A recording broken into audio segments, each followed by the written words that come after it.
ఎవరు చేసిన కర్మ వారు అనుభవించవలసిందే.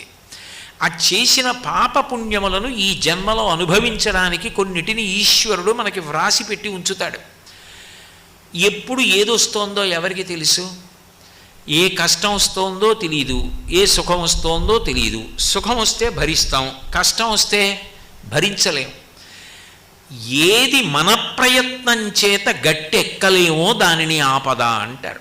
కొన్ని కష్టాలు వస్తాయి. ఆ కష్టాలు యథార్థానికి మన యొక్క ప్రయత్నంతో గట్టెక్కించు. అంటే అవి కొంత కష్టపెట్టి తొలగిపోతాయి. ఉదాహరణకి ఏదో అనారోగ్యం వచ్చిందనుకోండి, జ్వరం వచ్చింది, కొంత ద్రవ్యం పోయింది, ద్రవ్యం ఖర్చు పెట్టాడు, కొన్నాళ్ళు అన్నం తినడానికి అవకాశం లేదు, మంచాన పడుకున్నాడు, నిత్యకృత్యాలు చేయలేకపోయాడు, కొంత సుఖాన్ని పోగొట్టుకున్నాడు, దుఃఖం అనుభవించాడు, జ్వరం తగ్గిపోయింది.